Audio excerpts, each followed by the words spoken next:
Hello friend, আশা করি সবাই ভালো। না না না মানে তোমরা কেমন আছো? আমি তো অ্যাকচুয়ালি কইতে পারি না, রুজি ভালো আছো ভালো আছো, তবে সবাই ভালো থাকো, এই রইছে কথা। আর ওখানে সকাল 11টা বাজে, তো স্নান টান করেছি, খুব খিদা লাগছে। আর দেখো আমি খিদা পেয়ে বসি, কাঁঠাল চাইলে এখানে রুটি যে খিদা লাগছে। তো এই বান্ধবী কইতেছে, শুয়ে কইতেছে যে কলজা খাইটা মরুম কাঁঠাল খাইয়া গরমে। তো এই কাঁঠাল কি শীতে ফাঁকে, গরমে তো ফাঁকে না, তাহলে খাইতাম না কাঁঠাল, আমার তো প্রিয়। আর আমার বান্ধবীরা কইতেছে যে কাঁঠালের সময় আমি বলে মানে খাইয়া ওরে গুলো গুলো ইয়ে জায়গা কাঁঠাল আমিটা।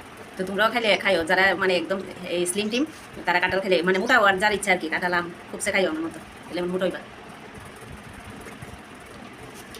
খুব ভালো লাগে কাঁঠাল দিয়া আর রুটি দিয়া। কাঁঠালটা চাইলে রয়েছি, কারণ না চাইলে গলা লেগে থাকা, গলা মোটো হইলে কিছু তো গলা লেগে থাকা। এটা প্রকৃতির জিনিস, কোনো সাতটা কিছু নেই।